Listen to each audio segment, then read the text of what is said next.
My name is Josh Nason. Our panel today, inside the Iran-Iraq relationship. Iraq and Iran were once at war, but now the two countries have a close relationship. Shia militias backed by Iran played a key role in defeating ISIS, but they now threaten Israel. What are the implications of Iran's actions in Iraq for U.S. national security in the region? What threat does the Iranian presence in Iraq pose to Israel? To answer these questions, we have our three esteemed panelists.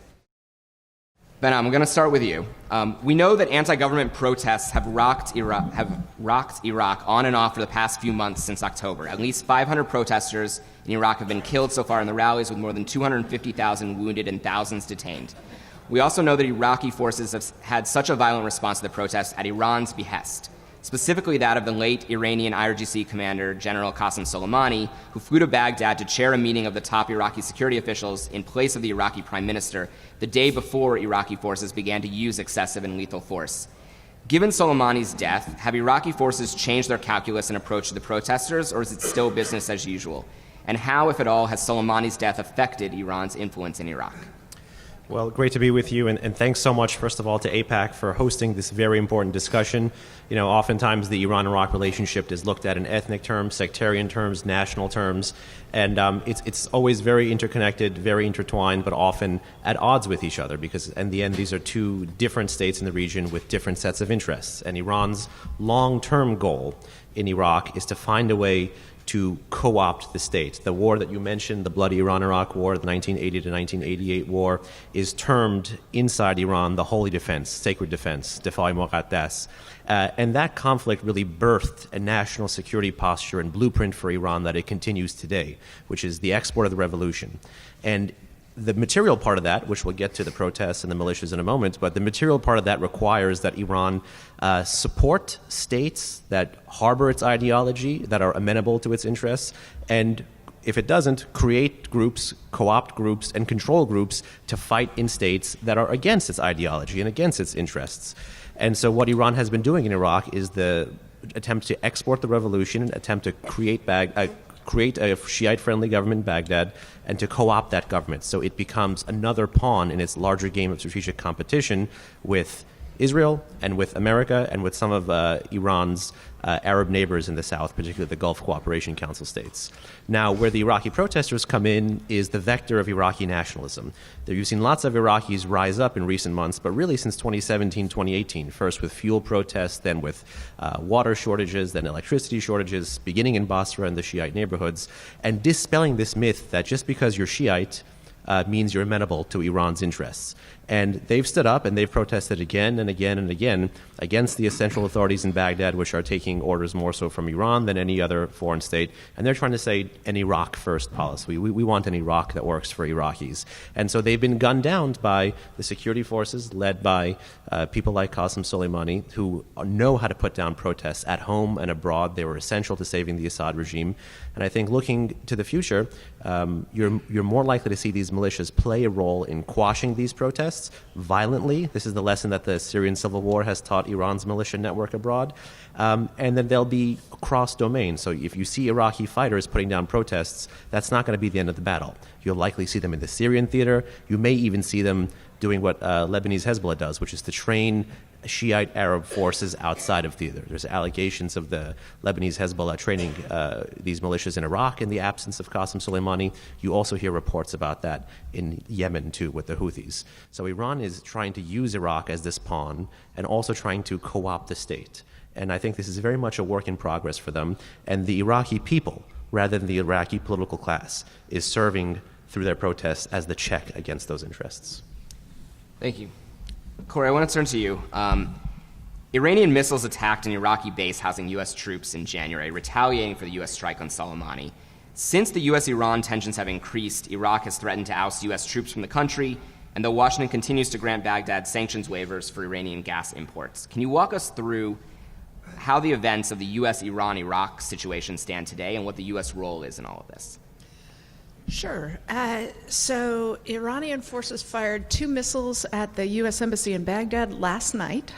And the decision to kill Qasem Soleimani. So I should start by saying my favorite description of the success of American strategy in the Middle East was that Qasem Soleimani shouldn't be able to sleep safely any place outside Iranian territory because he was a uniquely malign and really elegant strategist who, as Mr. Taliblu has said, created strategic depth for Iran by destabilizing neighbor governments, typically with militia, but also because Iran has had long-term relationships with lots of these figures that lead different militia and that had been pushed out of Iraq years ago.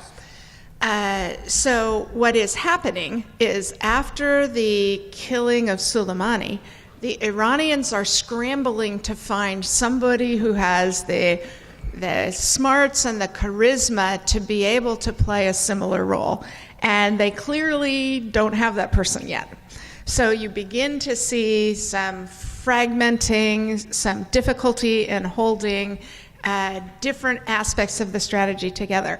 But I also think it's important that the strategy had probably already passed its apex, exactly because you had Shia in Iraq and in Lebanon protesting against corruption and unrepresentative government. That's what success looks like, the transcending of sectarian partisan views. And Iraqis have been there for a while. If you think back to when President Obama started withdrawing American troops from Iraq, the parliamentary elections of, was it 2009 or 2010, rewarded parties that had cross-sectarian figures on the ballot. So what I think you see going on in Iraq is that the Iraqi public is looking for what all of us look for, which is representative government responsive to their kitchen table concerns. And what Iraqi elites are looking for is the preservation of a high-level sectarian balance, because that's where they feel most comfortable with the government being. The public is furious about corruption, furious about unrepresentative government, but they also associate those problems with Iran's influence. And I think that's also a really positive sign for the continuing political development of Iraq as an independent and a free country. With the killing of Soleimani, the U.S. was hoping to reestablish deterrence. We had, for the last couple of years, not responded to aggressive actions the Iranians were taking, the interdiction of free shipping, harassment in the Straits of Hormuz, all the attacks on the Aramco facilities. We had not shown them that taking those actions wouldn't advance their policy. And I think killing Soleimani was an attempt to do that. What the Iranians did is kind of typical Iranian strategy, which is they said, we're only going to fire these couple of missiles and that'll be it. That is, they want to control escalation because, as the CENTCOM commander, General McKenzie, says, the U.S. owns the top of the escalation ladder, right? We have the top steps on the ladder, so they don't want escalation, but they want to be able to be unaccountable and to be able to attack American interests, and that's what they're doing with these missile strikes. Okay. Thank you. Mike, our AIPAC activists have been familiar for years with Iran's attempt to build a land bridge that would stretch from Tehran to Beirut, traversing through Iraq to Syria to Lebanon and to Israel's borders. You've argued that the Iranian land bridge is already operational. So I want to ask you, how has Iran used the land bridge thus far? And is it possible for the U.S. to obstruct the route? And if not, how can that be done? Thanks for having me. It's always an honor to be on a panel with Ben, and it's an honor to be on a panel with you. Thank you. And thanks for everybody showing up. I'm glad nothing deterred you from showing up today. That's great. What a great crowd. Qasem Soleimani built a land bridge, and the good thing is the protesters occupied it. They've occupied it in Tehran, they've occupied it in Baghdad, they've occupied it in Beirut. The public that you talked about, Corey is is a Shia public. For the first time, all Iraqis are saying, halas, enough with Iran. And this is huge. 70% of Iraq's population is under the age of 30. They don't want these religious figures anymore to represent them. How is it operational? The U.S. was looking the other way really quick, and Israel had to do something. Israel conducted airstrikes inside of Iraq to take out Qasem Soleimani's key strategic weapons that he was moving into the Syrian theater in order to threaten Israel and other places. The Israelis took it out, and the best thing about it, again, Iraqis did not protest Israeli airstrikes in Iraq. They did not view that as a violation of Iraqi sovereignty. They viewed that as an attack on Iran. So what a great opportunity. This is the first time in Iraq where Iraqis are not asking for military intervention, with the exception of some targeted strikes on key individuals. This is the first time they're simply asking for the West and the international community to pay attention, to condemn Baghdad and its government, its military, the militias tied to a political party called the Fatah Party. And anytime you talk about Iraq without mentioning the Fatah Party is like talking about DC politics without mentioning Congress. The Fatah Party has a militia. It can kill civilians. It can intimidate other parties. It is tied to Tehran. It is more loyal to Tehran than Iraq. It exists and it should be outlawed. It's not only in violation of international law, it's in violation of Iraqi law, in violation of human rights laws in Iraq, in violation of the terrorism law. And all Iraqis are asking us to do is to recognize that the status quo is no more. We can't go back to a pre-December 26th Iraq.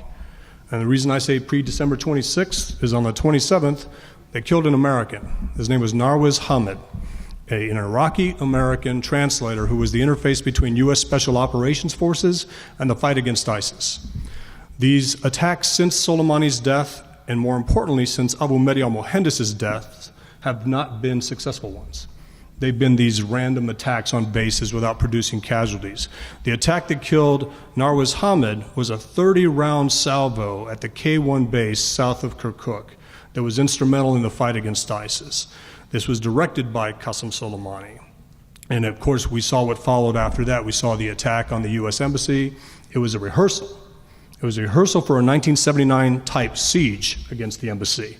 And the chatter, again, politics in this city, everybody wants intelligence to show the imminent attack that was happening that Qasem Soleimani and Mohandes was directing. I'm a former intelligence officer. Intelligence doesn't confirm that an attack is going to happen. It hints at one. The confirmation is when the attack has already happened and you're left standing there wondering if you should have done something to stop it. I think we did reestablish deterrence. I don't think the Supreme Leader ever thought that Qasem Soleimani, his number one advisor, would be taken out by the U.S. Who do you take out after Qasem Soleimani?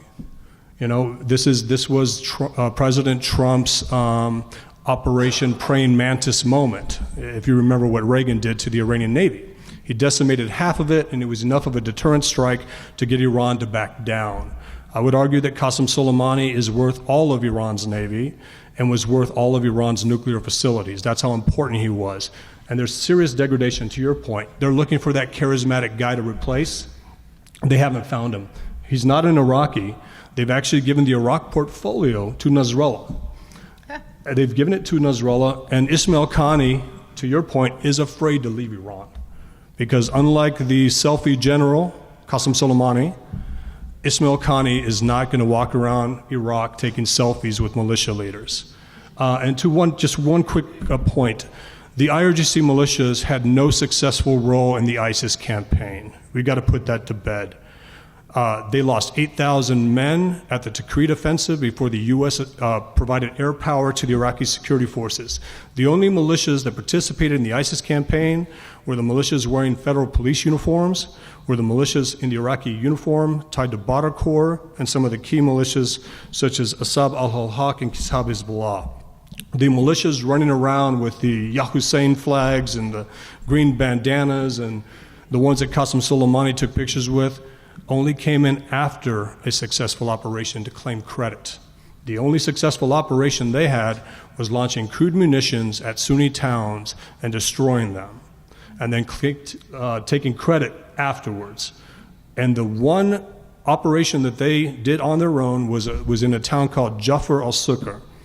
They basically went and looked at all the military-aged men in a room like this and said, you guys are all the tissue that the cancer is waiting to infect, and they disappeared those individuals. And then they renamed the town Jafar al-Nasr. And that was done before we started doing this ISIS campaign. So the land bridge has a lack of command and control. They did do a dry run, real quick. They did a dry run to see if they could move weapon systems all the way to Syria and how long it would take. And just like any operation, if you've ever been in the military, ever tried to do something, that word, that pass that you say will get you through every checkpoint didn't work. So it took about 24 to 36 hours to do it. Just like any U.S. convoy would have the same problem if we were going through Iraqi territory post-June 2009. I'll stop there. Ben, in Mike's answer, he referenced Israeli strikes into Iraq. And certainly this past summer, we saw many reports coming out about Israeli airstrikes hitting Iranian weapons depots in Iraq. The Israeli Defense Minister, Naftali Bennett, in February was quoted as saying that the U.S. had agreed to counter Iran in Iraq while Israel would fight it in Syria. Have you seen this in practice, this supposed agreement between the U.S. and Israel? Is it realistic given Iraqi threats to oust U.S. forces from the country? And what would U.S. action against Iran and Iraq look like moving forward? Oh, those are all really great questions. Let's start at the top. I have seen no press release or formal White House statement or formal CENTCOM statement that basically says, yes, this is the division of labor. This is going to be the way the order of operations is going to be moving. The Israelis in Syria, the Americans in Iraq. But, when you have two friendly nations consistently operating in the same theater or in the same region, and they're brushing up against each other, even when they don't talk, their physicality, their movements, communicates a message about their strategy, about their capabilities, and about their intentions. So there is a country today that is militarily pushing back on Iran. And I would say it has successfully punctured this long-standing Iranian talking point where if you do anything other than sanctions or tough talk against Tehran, you're going to elicit World War III. And the name of that country, some of you may know, is Israel.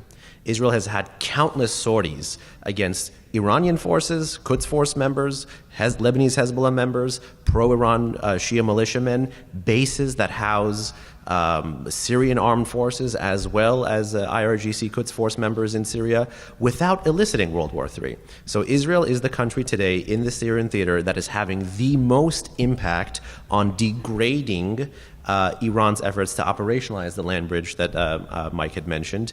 And Israel is the one that has really been the one who has pushed this boundary by not just striking pro-Iran assets, interests, targets in Syria, but moving it into Iraq. The U.S. is doing something, right? It has this base in southeastern Syria, Tanf base. It sits at this critical juncture where one of these three routes of the land bridge goes through, and it basically has this 50 to 55 kilometer deconfliction zone where if you have pro-Iran forces ride that highway, they risk entering into the firing line for U.S. forces. In 2017, the U.S. twice enforced this radius, this no-go zone, if you want to call it that, on the ground in Syria. But absent this U.S. posture, its presence in Syria, its presence in Iraq, there isn't a U.S. action plan, a target list to do anything to these pro-Iran forces, these pro-Iran Shia militias, be it in Iraq or in Syria. So the one country that is doing it operationally on the ground is Israel. And in Syria, it has had immense success, no blowback, free reign. In Iraq, the picture is complicated by Iraqi national politics because the U.S. does care about Iraqi politics because every time there is an Israeli border strike, sometimes confirmed, oftentimes unconfirmed, in western Iraq or northwestern Iraq, against a depot, a base that's housing some of Iran's weapons. Iran, for the first time, has moved short-range ballistic missiles as opposed to rockets into western Iraq. This is a game changer. Iran is willing to proliferate new systems to people with less command and control, to people with less experience, making it even more dangerous for Israel as well as American forces in the region. So Long story short, Israel has struck some of these targets, and every time there's been a strike, that coalition Mike mentioned, the Fatah coalition, which is basically the pro-Iran bloc of Iraq's parliament, has tried to use that as a way to evict American forces. And so America has been responding, trying to respond politically and economically in Iraq, while benefiting from these Israeli airstrikes that degrade Iran's presence in Syria and Iraq. I had, I think maybe 10 months ago, 11 months ago, an Israeli reporter show me a cartoon. I think it was in Haaretz. I'm not sure what the outlet was. And it was basically Rouhani, an IRGC guy, standing on the tarmac in Tehran in front of a big cargo plane. And there's supplies going into the plane. And then Rouhani turns to the IRGC guy and says, "Isn't it cheaper if we just blow it up here?" So, again, because Israel has been doing it with immense success and without having to worry about national politics in Syria, it is relatively contained. In Iraq, it is not contained, and it is subject to the whims of national politics. You know, on Wednesday, the U.S. just designated the leader of, the first ever Shia militia to be on the FTO list, Kataib Hezbollah. There are new commanders now trying to fill in the role of people like Abu Mehdi al-Mohandes. I've called for sanctioning them. I'm sure people on the panel would agree as well. But the question is, what would the U.S. footprint in Iraq look like if it moved from just politics and economics to embracing this Israeli strategy of willing to use kinetic power, military force, not just defensively, but aggressively. And that's a large unknown. I think there is room first to max out the sanctions. Not all of Iran's Shia militia network is sanctioned. That is the low-hanging fruit that needs to happen. Both the heads of the militias, especially designated global terrorists, as well as the actual militia organizations, should be put on the FTO list. After that, you can go after their assets across the region, and after that, you can consider military action. But the most important thing is to interrupt this land bridge, and that's where airstrikes, drone strikes, interdictions, using authorities that we have for naval purposes on land could be crucial to stopping Iran moving these forces from Iran to Iraq to Syria to Lebanon to slowly conventionally encircling Israel. And this is a narrative you hear a lot if you do travel to Israel or if you travel to South Korea, which is that there is a nuclear or near nuclear power that has deterrence, prevents you from striking its homeland because it has missiles and unconventional power. But in the short term, what those countries, South Korea and Israel, are concerned about is this slow, steady creep of conventional capability towards them. And that's what Israeli airstrikes in Syria are trying to stop, and that's what the U.S. presence in Iraq needs to try to stop. Just a quick 30-second thing. What's interesting about everything that Ben just said and everything we've set up here is we cannot count on the Iraqi security forces to do what he's asking. The force that we've trained will not interdict Iran's operations in Iraq, and that's the failure. That's the failure. I agree it's a failure, but I think I am more sympathetic than either Mike or Van to the fact that we have to win the political argument with Iraqis, and the more sharp-edged we are about attacking anything inside Iraq without Iraqi approval. It doesn't mean that everybody in Iraq has to approve, but we actually need politically salient partners in Iraq. Otherwise, we're going to get bounced out of Iraq, and then we will be in a worse place than we are. So I think doubling down on the political strategy is actually really important right now.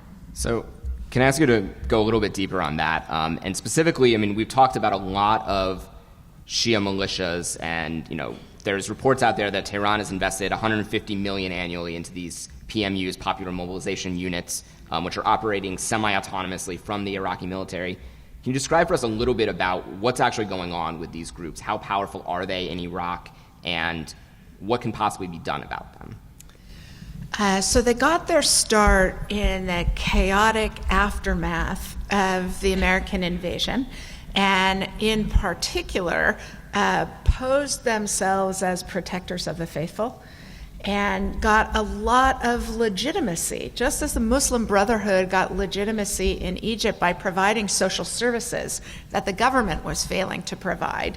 The PMU got legitimacy among Iraqis for providing security when the Iraqi state and the United States were deficient in that regard.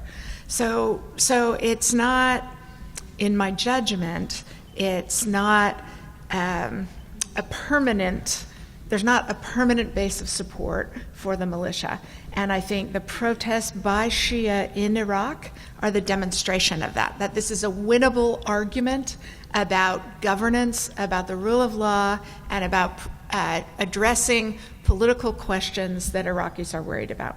And I think you saw that if you look at the way the leadership of the PMU were first trying to crack down on the protesters, then they realized that was a political loser, and they backtracked really quickly, and they're having a hard time finding their footing because these protests in Iraq really do, as Mike said, have a widespread basis for support, and it's about governance.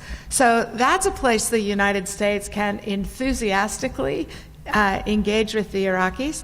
I agree with Mike's point about the Iraqi security services being untrustworthy, and one of the reasons they are untrustworthy is because we agreed to allow militia to be folded into the Iraqi security services instead of having a policy of political alienation of them and of providing the security, supplanting the security that they were provided.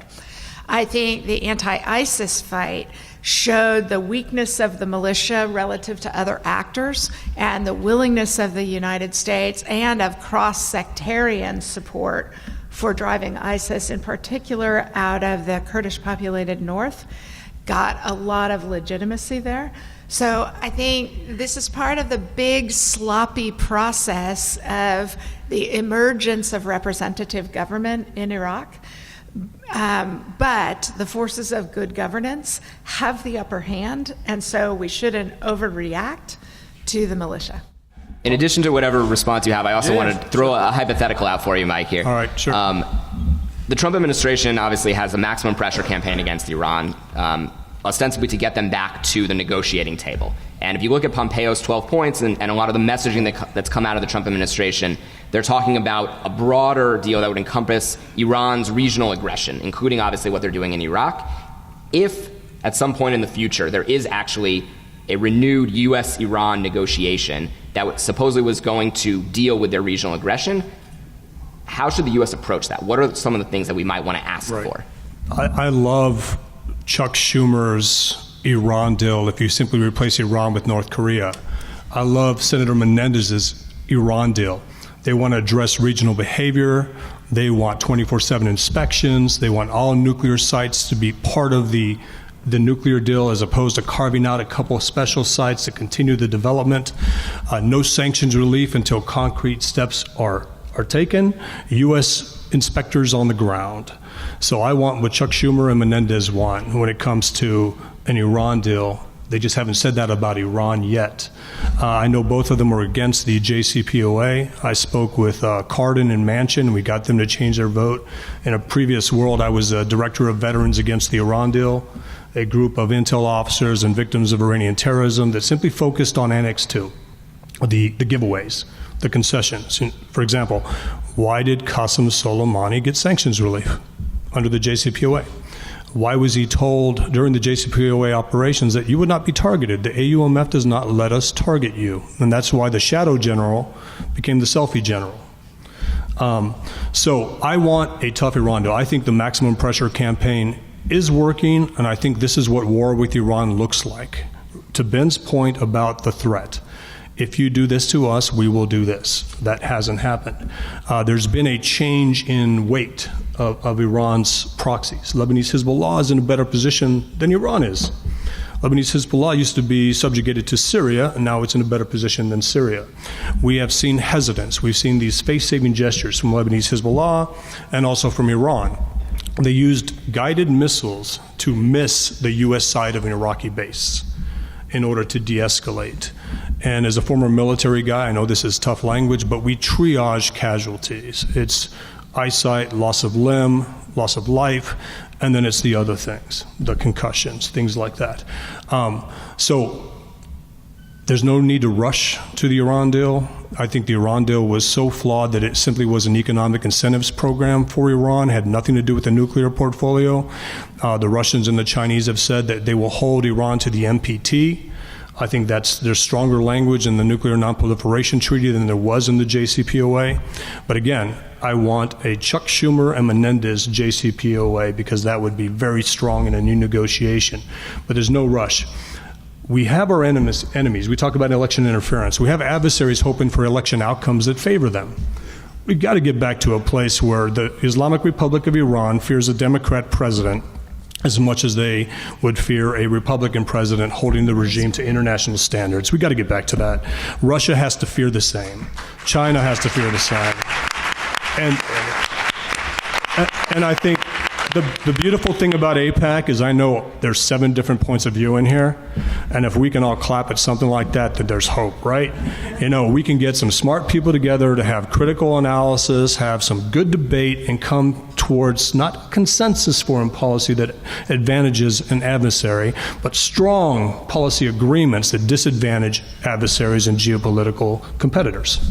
Just a footnote to Mike's excellent bipartisan, but I hopefully becomes nonpartisan point, right? It should be a nonpartisan He always one-ups me. No, I learn from the best, and then I just make a footnote to it. Oh, it's really good. Listen, today America's authoritarian adversaries know more about our domestic cleavages and the ruptures in our society than ever before, right? We can do 2 quick examples. Take Russia, take Iran.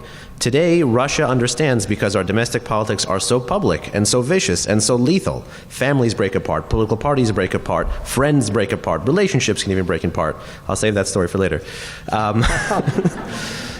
They understand these cleavages, and they know the pressure points. So today, Russia understands if you are, for lack of a better word, what you would call alt-right at home, your domestic disposition of being alt-right at home correlates with being dovish on Russia abroad. Conversely, if you are what is called the progressive left at home, your domestic disposition of being on the progressive left correlates with being dovish towards Iran abroad. And we are fast entering a world where these 2 countries, their reading of our system isn't that good, but over the past decade, it's gotten better. And that is a market shift. And expect our authoritarian adversaries to put themselves on these pressure points in 2020 and in many elections moving ahead. So we're about to turn to audience Q&A, but I'm going to ask one quick lightning round question to our 3 panelists. I'm going to ask you guys to answer just 30 seconds each. And for those of you who have questions, we do have 2 microphones in the middle. You can feel free to line up for questions. But to our panelists, next year, Policy Conference 2021, let's say we have all of us back here to talk about the Iran-Iraq relationship and where U.S. policy stands. What's going to be the primary thing that we're going to be discussing? So, Corey, you want to start? The transition after the death of Ayatollah Khamenei and what it means for the Sistani approach to a much more inclusive and representative government. Okay. The resurgence of ISIS, depending on the election outcome. I haven't heard strong language from candidates opposing President Trump that they will stay in Iraq, that they will stay in Syria, that they will stay in Afghanistan. I'm hearing language such as they will simply rejoin the Iran deal. The ISIS resurgence in Iraq and Syria is a serious issue. It's the only reason we've been able to get the president to stay in Syria and hopefully stay in other places because ISIS is not defeated. It's simply operating at the al-Qaeda model. All we really did was knock down a bunch of buildings and create ISIS candidates that are 10 years old that will be fighting 10 years from now. Okay. In 2020, the threat will be a worsened version of more of the same, which is Iran co-opting and creating and controlling more militias and trying to control more of the Iraqi government. So in 2021, at Policy Conference, expect a Baghdad that leans much closer to Tehran than in Washington. And what we should be discussing is how to offset that. Okay. I find the issues around the Arab world and their relationships to be very confusing and very fluid. And there's That is an accurate read of them. Thank you. That's my question. I mean, as lay people, what sources can you recommend either as basic reading to get us up to speed, and then reading for ongoing to stay on top of these issues? Thank you. So good sources of stuff to read. The 2 guys on this panel are a great place to start.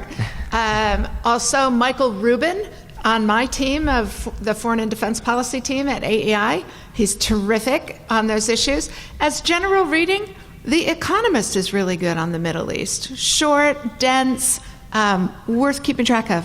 Yeah, just with regard to the Soleimani killing, so obviously it's a planned operation. Somebody had to tip the Americans off, either in Iran or Iraq, or maybe both. So who wanted him gone and why? Okay. There was no need to look for Soleimani. He was probably getting a latte at the airport. He was that comfortable. He had been walking around the battlefield taking selfies with everyone. The pattern of life was obvious. Yes, there was. I'm not in the intel community anymore, but normally with a designated terrorist, there's a lot of intel assets looking for him. With Qasem Soleimani, all you had to do is watch him park his plane next to a U.S. plane every time we visited Erbil. Soleimani would fly his plane and land at the same airbase to show that he had primacy in Iraq over the U.S. presence. My question is actually for Mr. Talablu. If I understood your point correctly, you seem to suggest that Israeli strikes in Syria dispel this assumption that military strikes against Iranian proxies would generate World War III.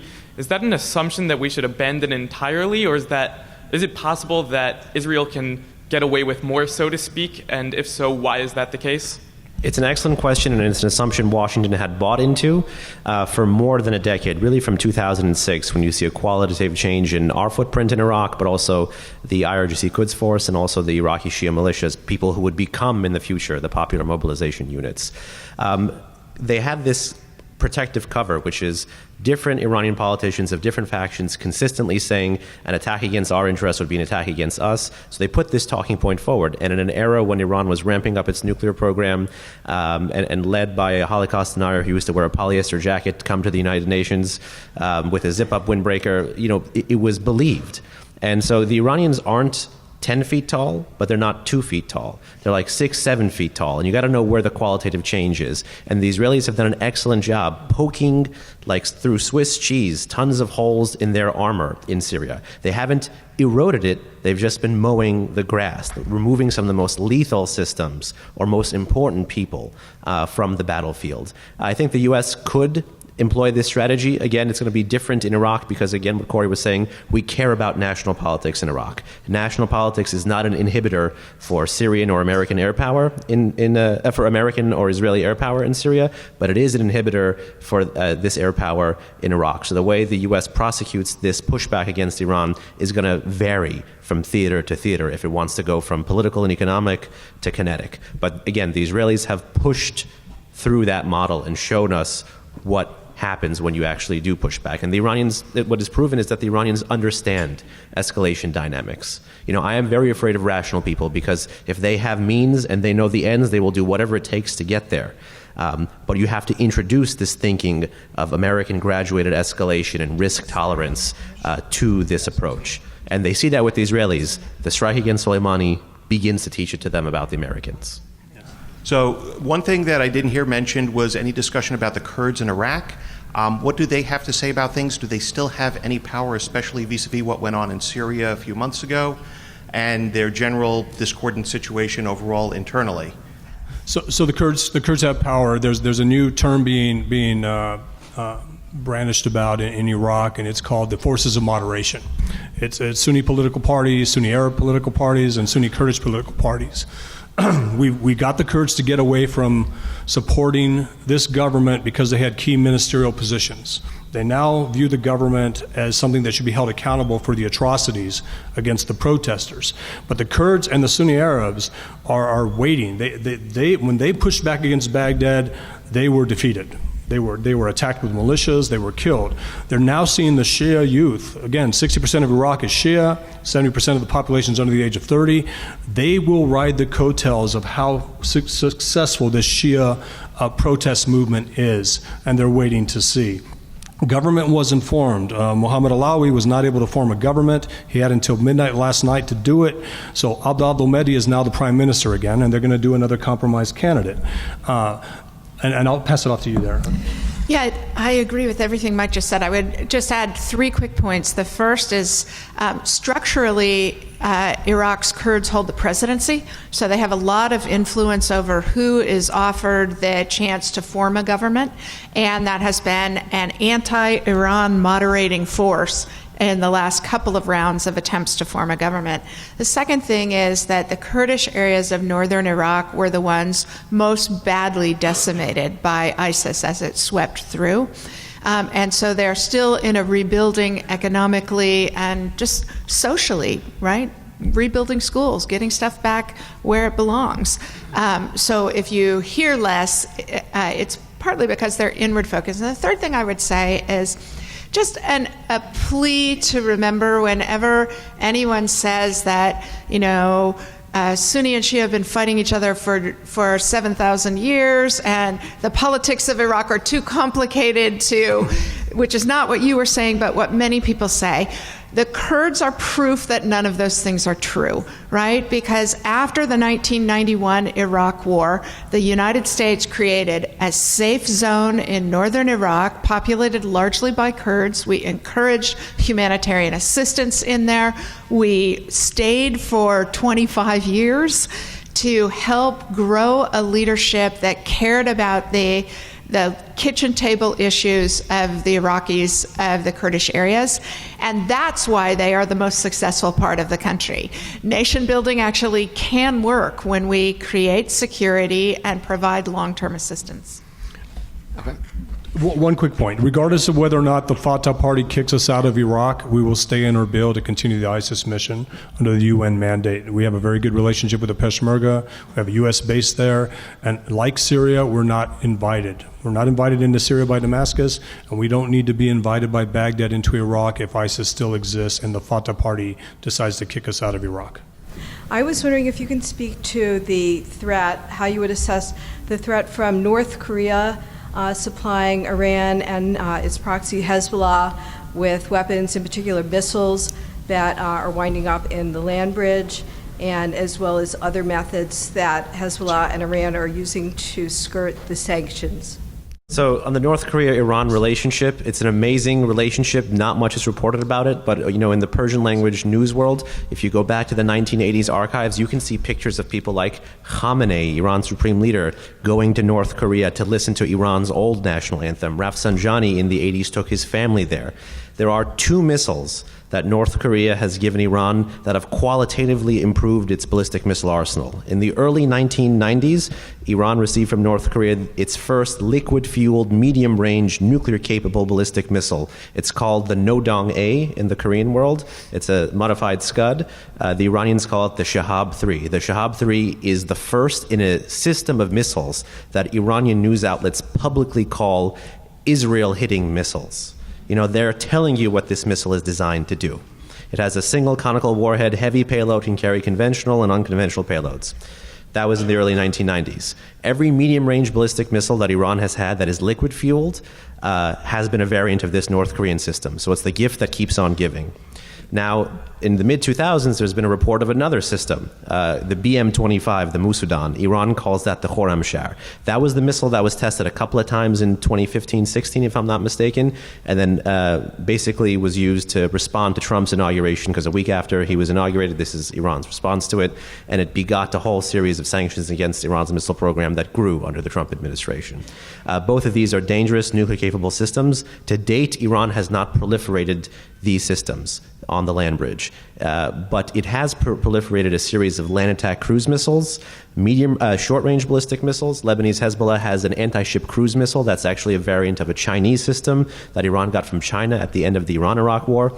Iran has proliferated an entire array of unmanned aerial threats, from mortars to drones, to rockets, to ballistic missiles, to cruise missiles. They're covering this whole spectrum so that as the center kind of shakes, the periphery is empowered. The Houthis have better weapons than ever before. Lebanese Hezbollah has better weapons than ever before. Assad is slated to win now more than ever before. The periphery that Iran has empowered with these systems, some procured from abroad, some produced at home, but almost all proliferated, are standing to grow. And the threat is not necessarily just the Iranian military threat, it's the Iranian military threat on the periphery. My question is, what role has Muqtada al-Sadr played in the recent protest movement? Do you see him breaking more towards Tehran? And what should the U.S. posture be towards him? Muqtada al-Sadr will always tilt towards Tehran, no matter how much the Saudis Mike, think. actually, beforehand, I'm not sure everyone in the room actually knows who Muqtada al-Sadr is, so if you don't mind giving the brief background. So Muqtada al-Sadr is the radical clerical sheikh in Iraq that everybody thinks is a bulwark. At least the dominant thinking in D.C. is somehow Muqtada al-Sadr is a bulwark against what Iran wants to do. Colleagues of mine think that, and I'm just like, you got to be kidding me. Anyway, Saddam didn't kill Muqtada al-Sadr because he said he was too dumb to kill. Qasem Soleimani never killed Muqtada al-Sadr because he could always move him around. With Soleimani dead and Abu Mahdi al-Mohandes dead, the two people that did not allow Muqtada al-Sadr to play in the ISIS campaign, and nobody talks about that. Sadr's militia, Saraya al-Salam, did not participate in the ISIS campaign. They were told to go away by Qasem Soleimani and Mohandes. Now that he's gone, Muqtada al-Sadr thought he would be Iraq's Nasrallah. Qom said no.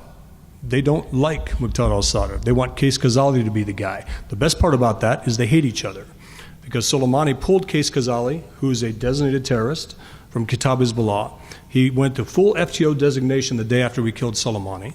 He pulled Qais Khazali out and formed a militia. He takes talent away from Muqtada al-Sadr. The thing about Muqtada al-Sadr is he answers to Nasrallah. As long as Nasrallah has the Iraq portfolio, he will be able to manage Muqtada al-Sadr. Sadr is killing protesters. This movement was never Muqtada al-Sadr's. He moved his militias in and his people in from Sadr City to try to take over the protest movement, and they were rejected. And to your point earlier, the militias may have looked at it as a mistake, and then the next day they decided it wasn't a mistake. And they've been killing protesters, whether it's Sadr's militia, Saraya al-Salam, whether it's the militias that belong to Qasem Soleimani and now Ismail Qani, and the Iraqi security forces. The Sistani fatwa is only listened to when you agree with it. If you don't agree with Sistani's fatwa, you pretend you didn't hear it. And that's what tends to happen in Iraq. And I think Qom will always be stronger unless Qais Khazali takes over in Najaf, or somebody tied to that line of thinking, the Walayat al-Faqih. Can you remind the audience what the Sistani fatwa is? So I'll do that. Yeah, please. I'm talking too much. No, the just gentleman because from Texas Times expired. I just want to add 2 points that are so obvious to Mike that he didn't bother to reinforce. So, yes. Sadr, when we talk about Shia militias in Iraq, their root is Muqtada Sadr, who was living in Iran and under the influence of the Iranian religious leadership, tried to pass himself off as the next great Iraqi Shia leader.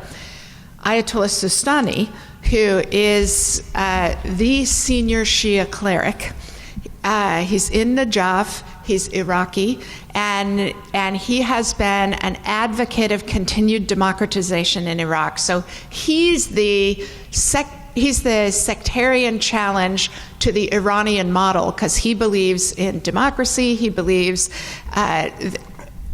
all things the Iranians don't. And so he's been a very positive force, both in pushing Iran back, but also in delegitimizing Sadr.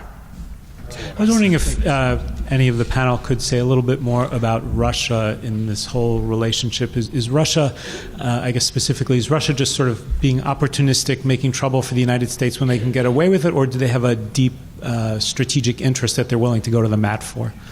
So I think the Russians are trying to do several things. They have minimum objectives and maximum objectives. The minimum objective, it was to prevent Bashar al-Assad from falling from power, because even Qasem Soleimani and Iran's ground game were not succeeding. And so Russia wanted to, first of all, they didn't want democratic revolutions to become the norm of the international order, because that would give Russians ideas about better governance than they have. And second, they wanted to be a major international force in a way they hadn't been since the end of the Cold War. And in order to do that, they have not only made common cause with Iran and Bashar al-Assad, but they are committing atrocities of a kind and a magnitude that's genuinely shocking to the conscience. When the Assad government will use chemical weapons, Russian air power will wait until the survivors have been taken to hospitals, then bomb the hospitals to kill the first responders, as well as the evidence of Syrian chemical weapons use. So in the near term, they look incredibly powerful. But what they are also doing is cementing who Russia is as an international actor, which is the kind of people who will bomb first responders. What teaches me, and I'm not a Russia watcher, I'm an Iran watcher, so you learn where the tentacles touch the country of interest. But has anyone seen the movie, or the film, I should say, Hunt for Red October? Very good. There's a line in there by, may he rest in peace, Fred Dalton Thompson, who says, "Son, the Russians don't take a dump without a plan." So the question is here, what is the plan, right? In Syria, what is the plan? I think the minimum versus the maximum, one could debate in Syria, is it the port? Is it the regime? Is it just having a friendly partner where you could sell arms to? But in Iran, and it's Iran kind of projecting power outward, there is a clear Russian plan here, is to keep the JCPOA, the deal, alive in place such that you get to 3 weeks before the U.S. election. The U.S. election is in November 2020. 3 weeks before that is October 2020. By that date, in mid-October 2020, the Russians and the Chinese can sell Iran any non-nuclear piece of conventional military hardware as regulated by the UN Register of Arms, and the U.S. only has primary sanctions to deal with it, meaning that the international embargo that used to be permanent in older UN Security Council resolutions as of 2007 is void. When the Iran-Iraq war ended, Iran went to Russia and China, not to transform its military overnight, but to selectively modernize key systems, make some of its systems more lethal. We live in a world defined by the lethality that Iran underscored in the 90s and 2000s by getting those missiles I just talked about. Starting in October 2020, what will the Russians and the Chinese less so sell Iran that will underscore their current level of lethality? And what's the plan? Since the Syrian civil war, with the exception of Idlib, is wrapping up, and Hezbollah troops are returning to Lebanon, will an eventual war between Hezbollah and Israel be inevitable, or will they be able to avoid that? So the thing about Lebanese Hezbollah moving back to Lebanon after this Syrian war, well, it actually was a constraining event on Nasrallah because the Lebanese were very upset that their sons were dying in Syria for Assad and Russia. Russia did call it the most capable force on the ground in Syria, again criticizing Iran's role. And Qasem Soleimani believed the Russian S-400s and 300s were there to protect his land bridge that Lebanese Hezbollah would need to sustain operations against Israel, something they learned from the 2006-2007 conflict. Qasem Soleimani was surprised to learn that Russia would sit on its hands as Israel conducted these airstrikes, sometimes 6 or 7 hour air campaigns to set Soleimani back 3 years. So to that point, the deployment of Lebanese Hezbollah to Syria is a constraining event on Nasrallah that has actually put him in a position where you do these face-saving gestures. You kill 2 of our guys getting ready to put 2 drones into Israeli airspace, and we'll destroy an inflatable Humvee and call it a day. And we'll say that we've established deterrence. And I'll leave it at that. I think just constraining events, everybody's constrained now. So this fear that constrained U.S. foreign policy makers that anything we did against Iran would derail the Iran deal, or anything we did against Iran would have a Lebanese barrage of rockets on Israel at the request of Tehran. I think some of that has changed. Okay. Militia controls Iraq. You need to have people, you need to have guns and money.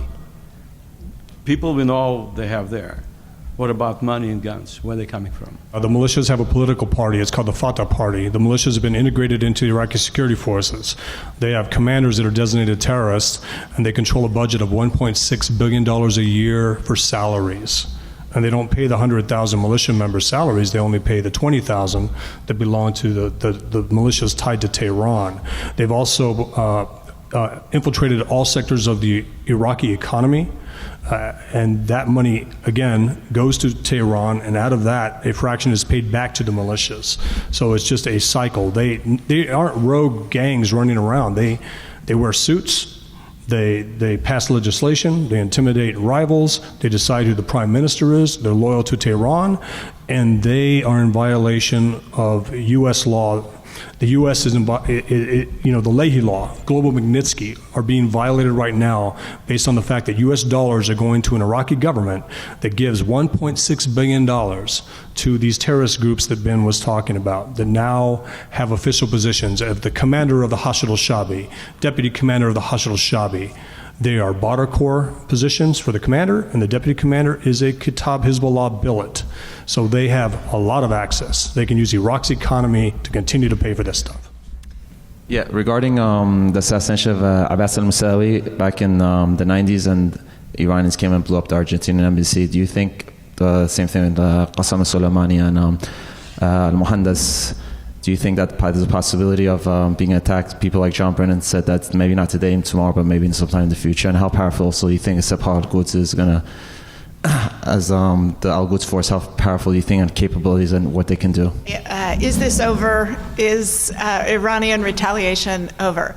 No. Iran has considered itself at war with the United States since 1979. Yes, we should be worried about it. Yes, we should be always looking to prevent it where we can and to penalize it when it occurs. And the best way to do that is to stand shoulder to shoulder with our friends in the region to make them strong enough that Iran doesn't have inroads and doesn't have strategic depth. I think just a brief footnote to what Corey said, which is excellent, because there is a predicate for this model, not just the 1990s with Iran projecting terrorism outside the Middle East, but also 2012. Right? In 2010-11, you had these tough UN, EU, US sanctions, and then you had a series of assassination attempts against Iran's nuclear scientists. Khamenei did something uncharacteristic. He led Friday prayers in, I think, February 2012, and he said, we'll meet threats with threats. As soon as he said that, a matter of weeks after, there were attempted bombings on Israeli civilians, diplomats, and tourists in Georgia, Thailand, and Bulgaria. And in Bulgaria, it killed 5 or 6 people, if I'm not mistaken. Now, Khamenei has said, again, he's done something rare. After the assassination of a general, he's done a Friday prayer speech. In the Friday prayer speech, he said, the Quds force is a global force, a force that has no boundaries. If I had to guess, the theater to look at is the Balkans. Iran has resumed doing assassinations and terrorism on the European continent. There are a series of networks, religious institutions, universities that Iran actually controls in the Balkans. It's a jurisdiction of weak central authority. And the Quds force actually just published a timeline, or hardline Iranian media outlets published a timeline talking about their most active theaters of combat after the Iran-Iraq war. Number 1 was Bosnia. Don't forget, Iran funneled tons of weapons to Bosnia in the early part, to Bosniaks in the early part of the Yugoslav wars. So there's a predicate there. So look again to outside the Middle East for an Iranian terror response to the killing of Soleimani, because I think it could happen. All right. Unfortunately, we have run out of time. Please join me in thanking our panelists.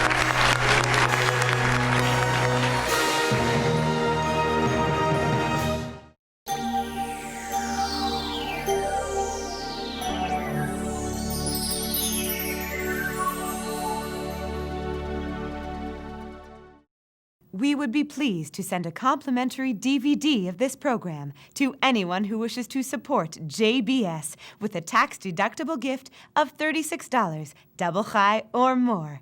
Simply visit the JBS website at jbstv.org and click on the Donate button to make a donation by PayPal or your credit card. And please, indicate the program for which you would like a DVD. Or you can send your tax-deductible check to JBS, P.O. Box 180, Riverdale Station, Bronx, New York, 10471. And again, please remember to indicate which program you would like to receive with our compliments. And we thank you for your kind support.